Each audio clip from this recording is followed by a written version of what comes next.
அன்பு தமிழ் நெஞ்சங்களுக்கும் அருமை இல்லத்தரசிகளுக்கும் பசுமை பஞ்சாயத்தின் மீண்டும் ஒரு புதிய பதிவு.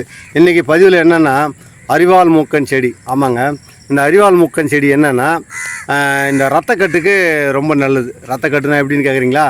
இப்போ நீங்கள் ஒரு இடத்துல ஏதோ வேலை செஞ்சிட்ருக்கீங்க, திடீர்னு ஏதோ அடிபட்டுச்சு, ஒரு சிராய்ப்பு, ஒரு கையில் கிழிச்சிக்கிட்டீங்க, ஏதோ ரத்த காயமாகி போச்சு, கொஞ்சம் சதையே பெருசாக பொழந்துக்கிட்டுன்னு வச்சுங்க, அங்கே டாக்டர் இல்லை, ரொம்ப தூரம் தள்ளி போகணும், முதல்ல இது என்ன பண்ணலாம் அப்படின்னு நினச்சிங்கன்னா இந்த அரிவாள் மூக்கன் இலையை பயன்படுத்தலாம்.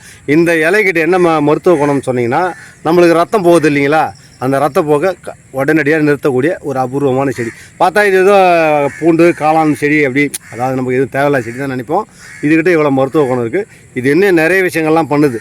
நம்ம இன்றைக்கி குறிப்பாக இந்த ரத்தம் நிற்கிறதுக்காக மட்டும்தான் இதை பற்றி பேச போகிறோம். ஏன் தெரியல, நிறைய மருத்துவ குணம் சொன்னால் அது உங்களுக்கு மனசில் ஒரு எல்லாத்தையும் சொல்லும்போது குழப்பம் ஏற்பட்டுரும். ஒரே விஷயமா இந்த ரத்தக்கட்டுக்கு சொல்கிறோம். அதனால் சரி பார்த்துங்க. இப்போ ஒன்றும் இல்லைங்க, இப்போ நீங்கள் வேலை செஞ்சிட்ருக்கீங்க, ஒரு பில்டிங்கில் ஏதோ செஞ்சிட்ருக்கீங்க, அங்கே அடிபட்டுச்சு, அங்கேருந்து நீங்கள் ஹாஸ்பிட்டலுக்கு போக லேட் ஆகும். அப்போ லேட் ஆகும் என்ன பண்ணலான்னு பதற வேண்டாம். இந்த செடியை பறிங்க, நல்லா தலையை கசக்குங்க, கசக்கி அந்த அடிப்பட்ட இடத்துல வச்சு நல்லா டைட்டாக ஒரு துணியை போட்டு கட்டுங்க. கட்டிட்டு கொஞ்சம் நேரம், ஒரு 2 மணி நேரம் 3 மணி நேரம் பொறுத்து கூட நீங்கள் ஹாஸ்பிட்டலுக்கு போகிற மாதிரி இருந்தால் போய் பார்த்துக்குங்க. அதுக்கப்புறம் தையல்லாம் கூட போடலாம். அந்த ரத்தம் நின்றுடும் அப்படியே. அதான் விஷயம் அரிவாள் மூக்கன் செடி அப்படின்னு சொல்லுவாங்க. சரிங்களா? இந்த விஷயத்தை இன்றைக்கி சொல்லியிருக்கிறோம். பாருங்கள், தேவைப்படுறவங்க உபயோகப்படுத்திங்க, தேவையில்லாதவங்க யாருன்னா கேட்டாலும் விஷயத்த சொல்லுங்கள். சரிங்களா? நன்றி, வணக்கம். மீண்டும் சந்திப்போம். உங்கள் பசுமை பஞ்சாயத்து.